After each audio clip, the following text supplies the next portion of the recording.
All right, I think we'll go ahead and get started. Good afternoon, everyone, and thank you all for joining us for our webinar today as we take a deep dive into HP's multi-jet fusion 3D printing technology. Today we have our application specialist, Morgan Morash, taking us through our webinar, and we're also joined by Deep Singh, our Director of Additive Manufacturing here at CAD Micro. They'll both be available to answer any questions you may have at the end of today's session. So as usual, we will save a few minutes at the end for a question and answer period. Go ahead and type in your questions in the GoToWebinar panel. There's a section there for questions. So as they come up, feel free to type them in and we'll do our best to get to them all at the end. If we do run out of time, we'll be sure to follow up with you afterwards. Today's session will be recorded, so we'll be sending you a copy of the recording tomorrow. And if any additional questions do come up afterwards, you can feel free to respond to that email and we'll get you the answers that you need. We know that a lot of our customers like us are adjusting to a remote working situation right now, so we've added quite a few webinars and complimentary online training sessions to our website calendar. We'll include a link to those in the email that we send you tomorrow along with today's recording, and you can also feel free to check out our website calendar in the meantime. All right, without further ado, I will pass things over to Morgan to get us started. Thanks, Jessica. So as all of you know, we're here to take a look at the HP multi-jet fusion technology. I'll give you a bit of an overview of that. Today, we'll be covering general overview of the technology, as well as taking a look at each of the MJF line of printers, 500 series, 4200 series, 5200 series, as well as a new partner product that we brought on board to aid with the post-processing of MJF parts. So first of all, I'll give you a little bit of a look into the basic elements of what goes into the MJF technology. The material it uses is typically a nylon powder. And how that works is it lays down a layer of powder about 80 microns in height, and then the area-wide print heads pass over the build zone, laying down fusing and detailing agents. After the agents have been applied, a fusing lamp passes over and selectively fuses the powder based on the agent that it has deposited on it. So the fusing agent, that's where your powder melts and eventually solidifies. And the detailing agent is a protective coating that helps fusing from spreading too far. It maintains accuracy. And once the part is fused, you go back to the start, lay down another layer of powder, and keep on going. So this is a video showing the inside of 4200 printer, just showing the various stages. Here's the material spreading stage, and then the print head crosses, lays down agents, and then it's fused. And it goes back through, lays down more powder, and again, printing and fusing. And on the right-hand side, you see the view from onboard thermal camera, and that is just used to help the system control and maintain optimal temperature while printing. So a lot of people can get mixed up with the MJF technology itself. They'll get confused with binder jetting, material jetting, or SLS. So we'll jump into the 500 series. It's HP's smaller MJF technology, and it allows you to produce parts full color, also black or white. And it's a cost-effective 3D printing solution that's geared towards small and medium-sized businesses, product development teams, design firms, and universities. It allows you to prototype and produce your parts with the same technology. You're able to achieve accurate functional parts with high details. It allows you to accelerate your design cycle so you can have your first prototype and have a second iteration completed by the beginning of the next day. And if you're going for the 580 color printer, then you get full color parts in full CMYK. Now, here's a look at what a color part, the anatomy would be. It's a central core, that's the black area in the center, and that's all fusing agent. That's how that section is made up. The mantle is the white layer you see there, and that is using HP's bright fusing agent just to maintain the white color to enable the colored region, the crust, to be laid down. And that crust is a few layers on the outside of the part with the color agents applied. Here's a video showing the process used inside of the 500 series printer. You can see material on the left moves from 2 canisters up to a spreading area, agents on the right in the print head. Just like the previous video showing the process, the material is spread, printing occurs, and then it's fused. Between each layer, the build area drops to allow more powder to be laid down. And here's a look inside of the 580 printer showing those same steps. Laying down.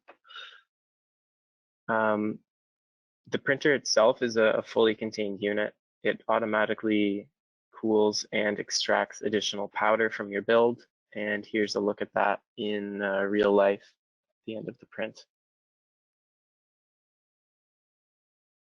With the 500 series printer, you're able to get a full build in 18 hours and a partial build as quickly as 5 hours.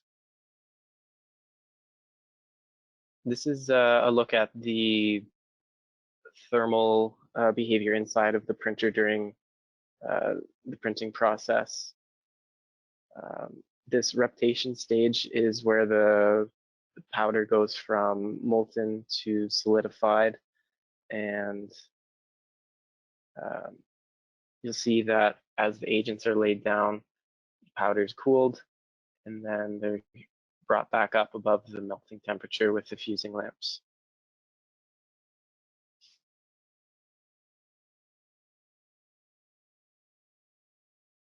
So the main systems that make all of this happen is the imaging technology as well as the fusing technology.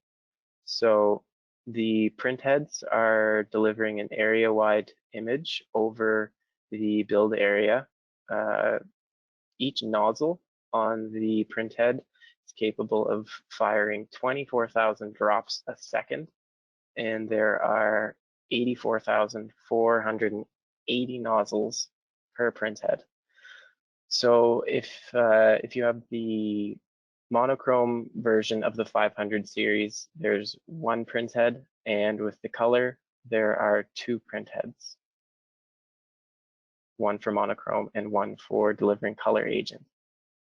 The fusing technology, the fusing lamps, they work to maintain the temperature of the white powder, and they ramp up to melt the powder once agents have been applied, and the melting occurs in less than a second. This brings us to HP's 4200 series printers.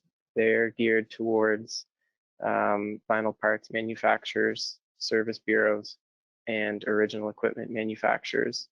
This system is not enclosed within one device. It's works with 3 different units, the printer on the left and the build unit here, as well as the processing station. The build unit goes into the printer, and that's where the powder is, and the parts are then built within this unit. This processing station here is used to load powder into the build unit, as well as aids in extracting the parts once you've completed your job. So as I alluded to a little bit, the build unit is used for where the printing actually occurs, where your parts are built. There's an internal reservoir of powder, and on either end there are material lifting screws that bring the powder up to a secondary reservoir here, where it's agitated, and then it is flipped up using feeder vanes, and then it's spread across the build area using the recoding roller within the printer. And then there's also the same reservoir back here where powder is lifted to the surface.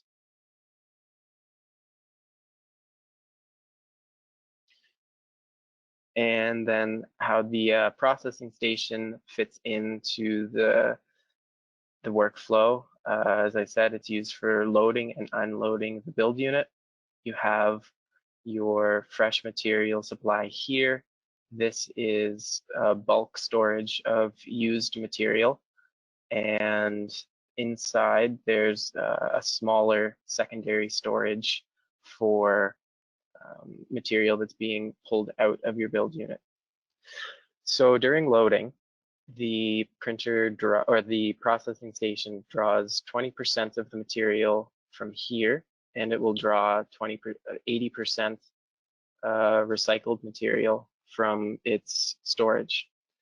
Brings that up into the mixing area, where those are thoroughly mixed so that they're a uniform mixture, and you then place this nozzle into the build unit where you load the powder. Similarly, once your job is finished, you put the build unit into the processing station, and there's a second hose with a nozzle that you use to extract the powder. The printer or the processing station first takes the powder and puts it in this internal storage tank, and once that has overflowed, it reroutes it to your external storage. Now, once it's reached here, it's not the end of the road for that material. Occasionally, the printer will ask, or the processing station will ask you to refill the internal storage, and there's a secondary process that requires the user to pull material using the system back into the storage tank.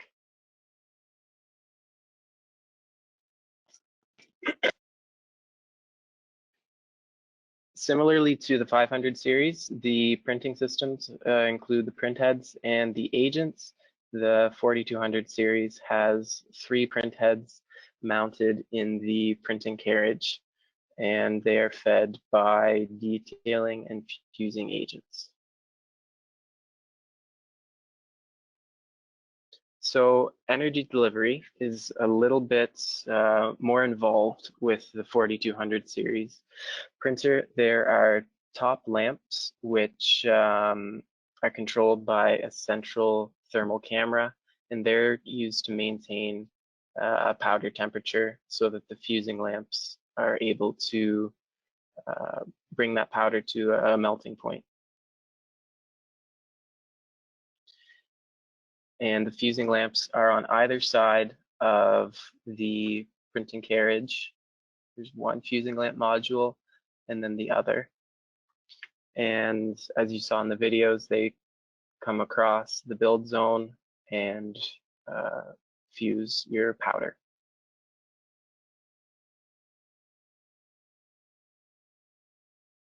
So we'll take a closer look at the top lamps. There are 900 points that they are examining, the thermal camera is examining, And based on the thermal image that you're seeing on the right, the system makes decisions about which of the top lamps need to be ramped up or ramped down. And it will also send information to the print heads about whether or not additional detailing agent should be applied to certain areas to eliminate the possibility of overfusing your parts.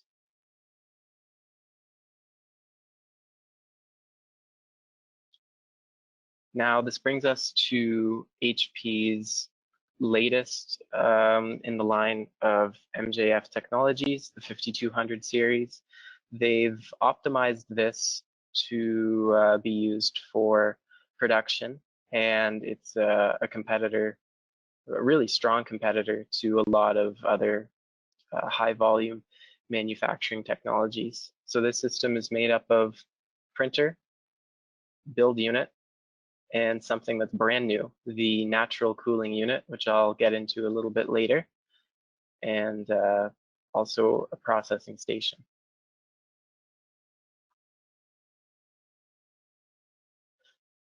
So the 5200 printer itself doesn't look a whole lot different from the 4200, but there are a number of major differences, and those include new software and enterprise controls.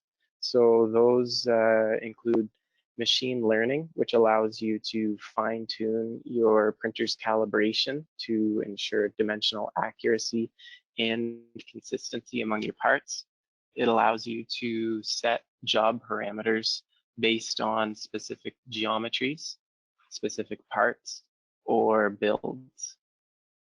They've also updated the thermal control system and the monitoring within the printer. So that includes a new configuration of the thermal lamps with additional lamps and more zones that it's controlling, as well as a higher resolution thermal camera.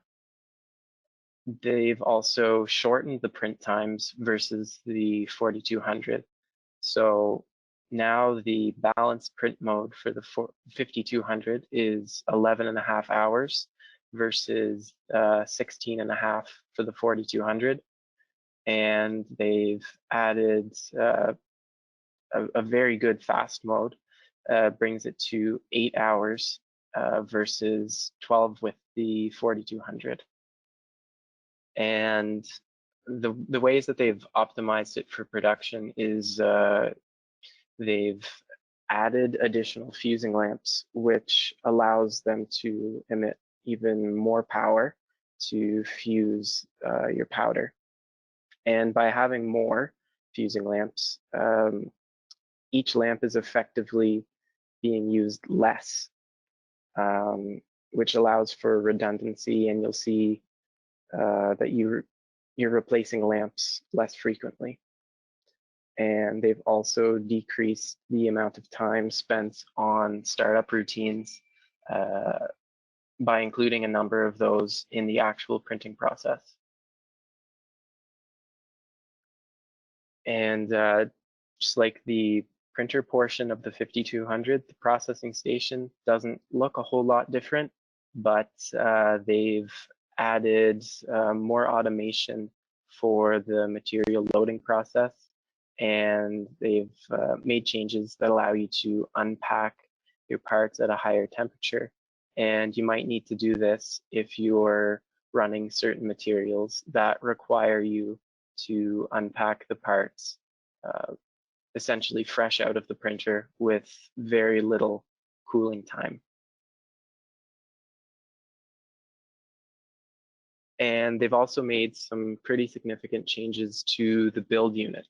When I was talking about how the material is brought to the surface with the 4200, it's done the same way with the 5200.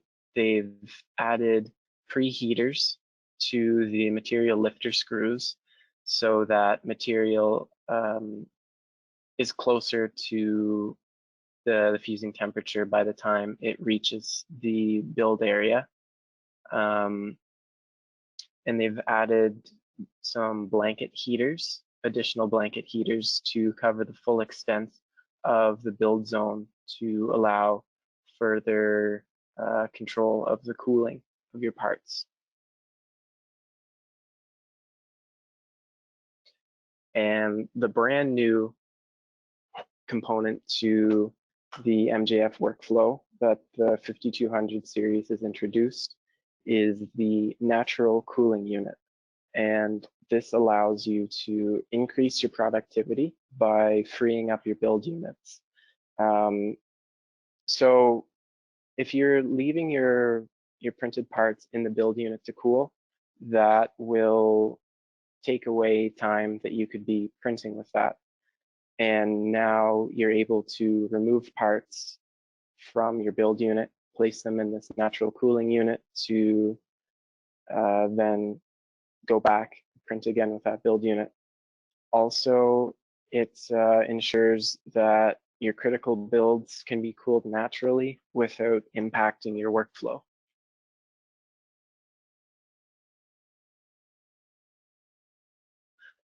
So this is an overview of how the 5200 series works together.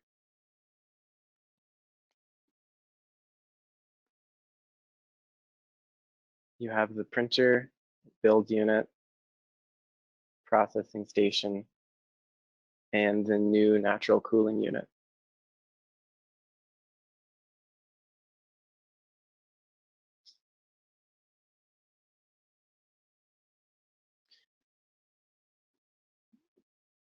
So at the start of the process, you're putting the build unit in the printer to begin printing. You can see that it's a very similar process to the initial video that I showed.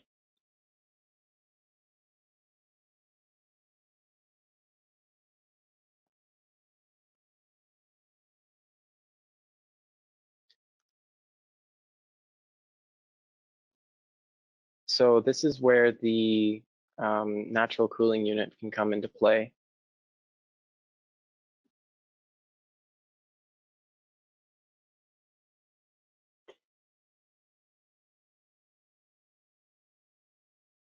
You take the natural cooling unit to the processing station, put it on top of the build unit, take out the slicing blade, and you attach the extraction vacuum.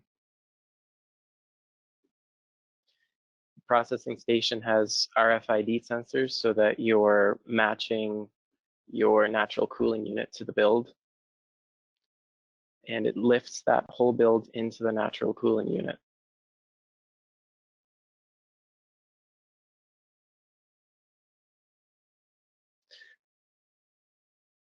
Special forklift is required to remove the cooling unit from the processing station and put into storage. The natural cooling takes about 30 hours to complete. And now that the build unit is freed up, you can reload the powder and go back to printing.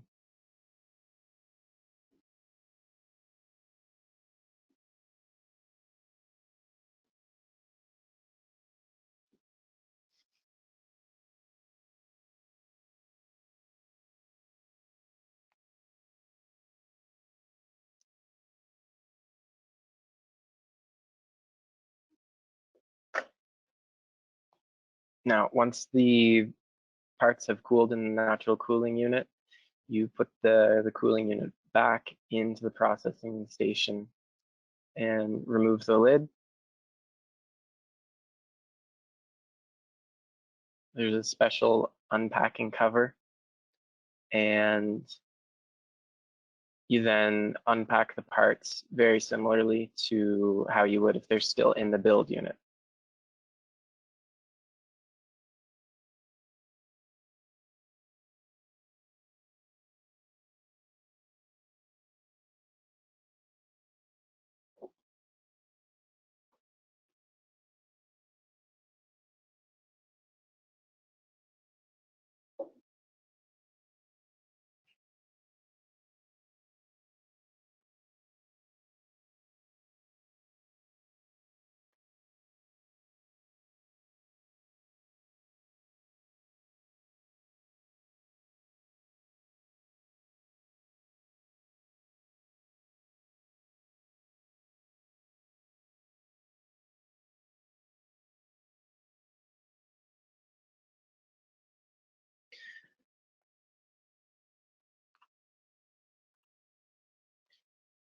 So now I'll give you a little bit of a look into what the future might hold for HP's jet fusion printers. This is showing the materials roadmap that HP is pushing towards. Right now, they have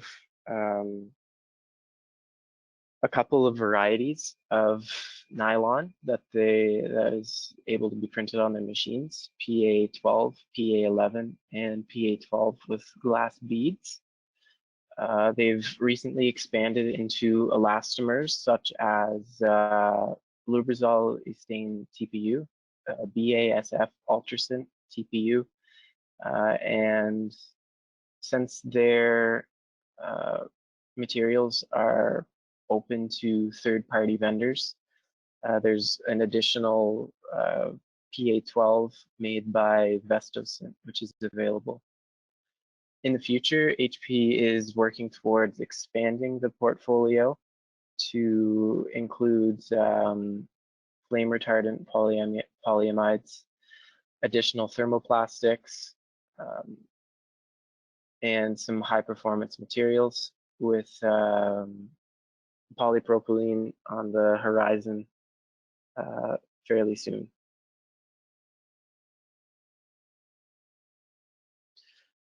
So this is a look at the basis of the multi-jet fusion technology. It's the voxel. And moving forward there, HP is working on developing technologies that allow you to have control down to the voxel level. And the voxel is a volumetric pixel about 80 microns in height, and I believe 40 microns in width.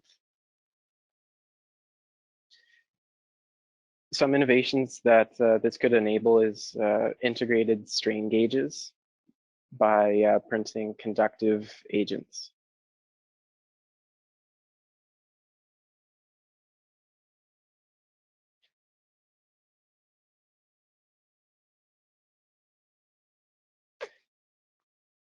Here's another potential for the voxel control. It allows you to put information inside of your parts to ensure that no one is counterfeiting.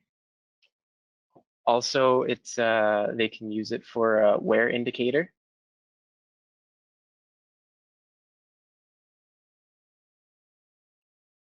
And photoluminescent agents are also in the works.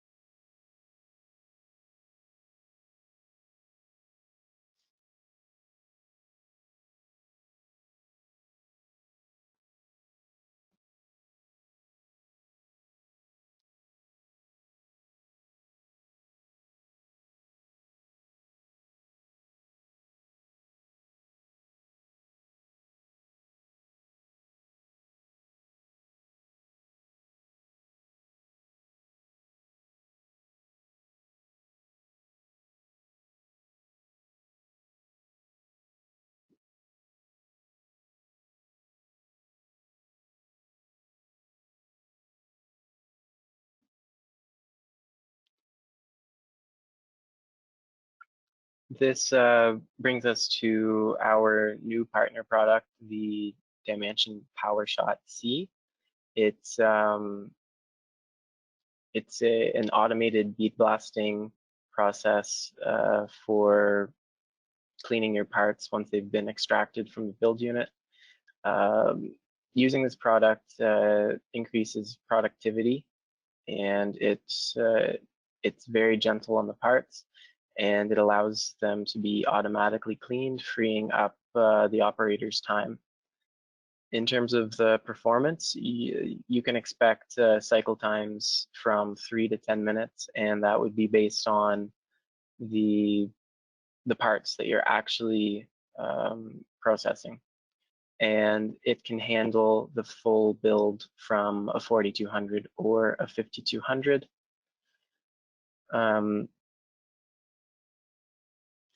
And that brings us to the end of our webinar, and we'll open it up for questions.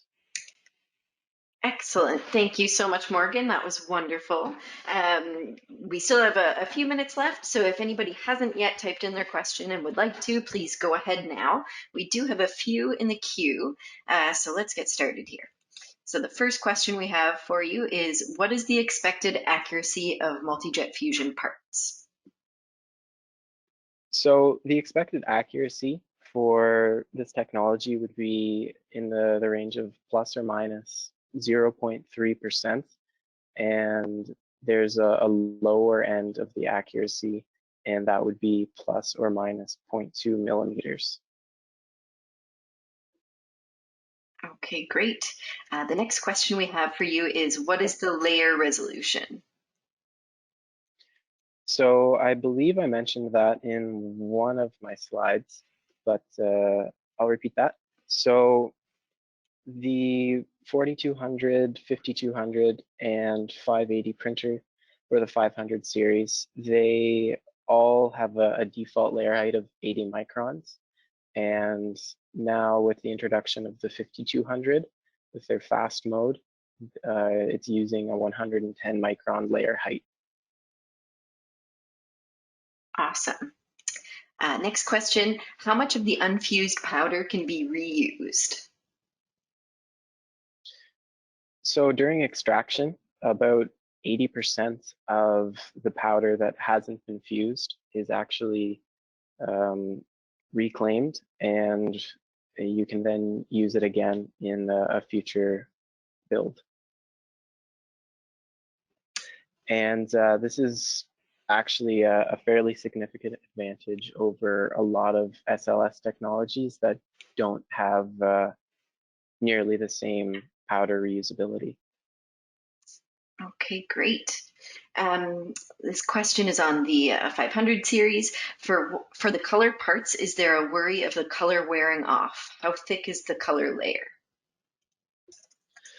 So this question has come up before during conversations with customers, and basically the PA12s that they're using is an engineering grade plastic, and it's able to withstand wear just like any other PA12 material could.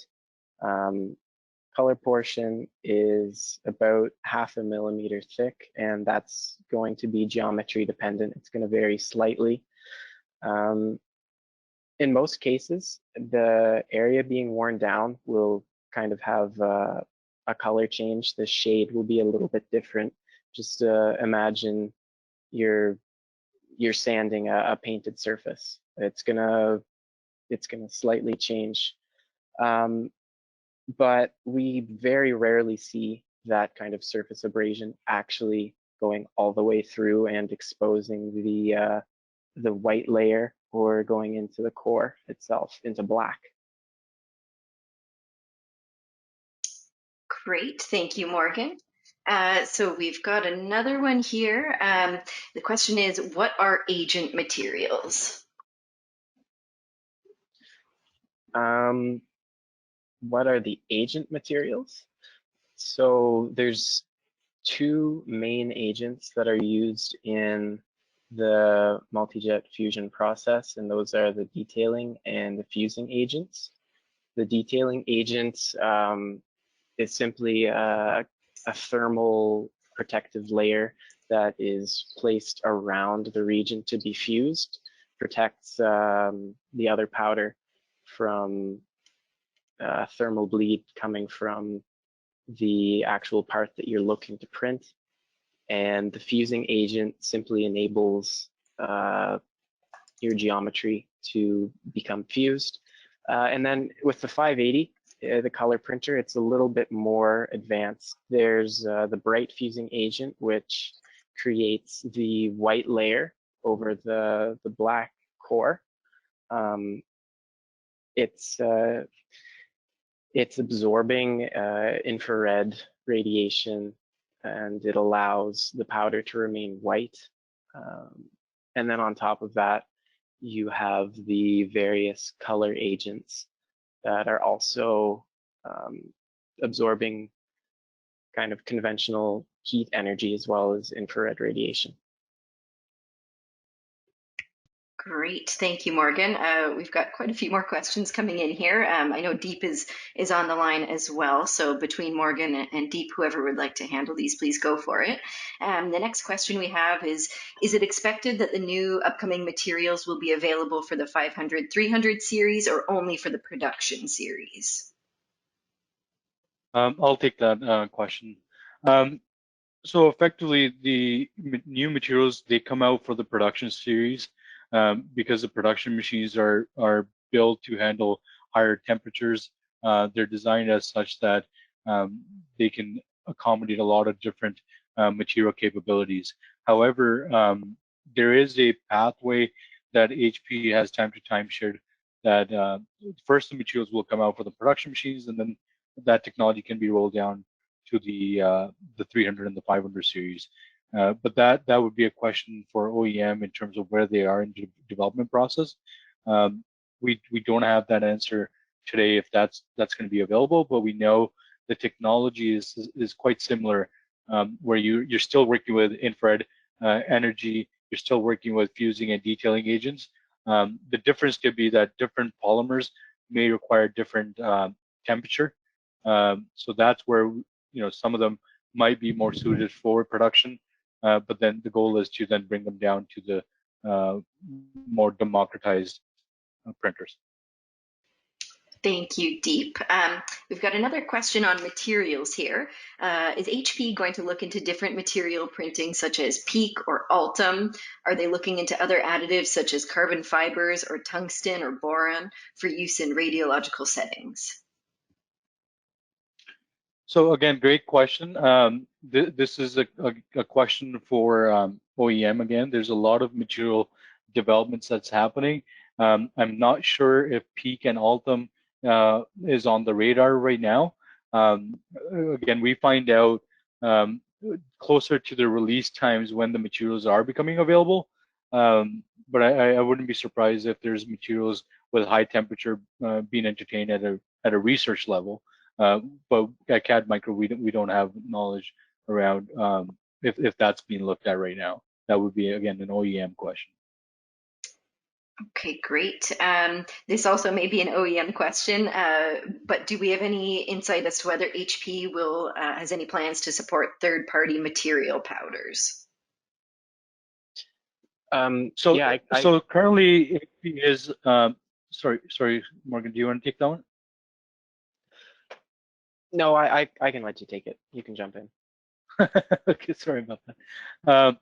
So HP currently is supporting third-party materials. So there's two materials that you can use on HP.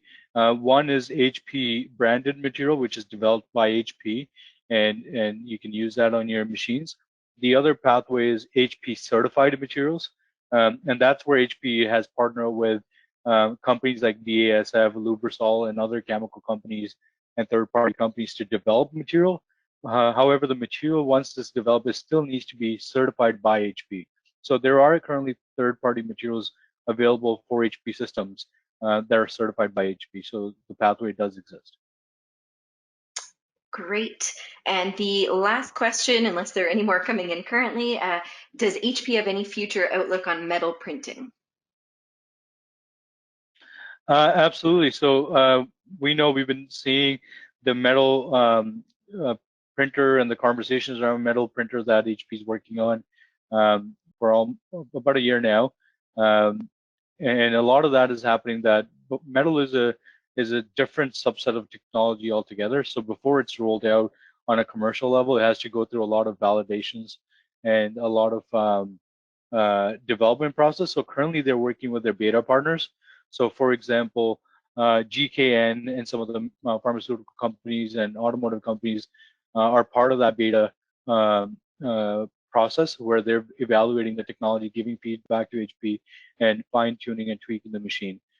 I've seen samples. I've seen the machine. I think there's definitely a lot of opportunity and possibilities of what HP is going to be able to deliver around metal 3D printing. It's a little far out there right now. because it needs to be validated and fine-tuned before it's commercially available for everybody. Great, thank you, Deep. Let me just see here. We've got one more question, and I think that's probably all we'll have time for. Is the representation of a voxel as cubic accurate, and how is that achieved?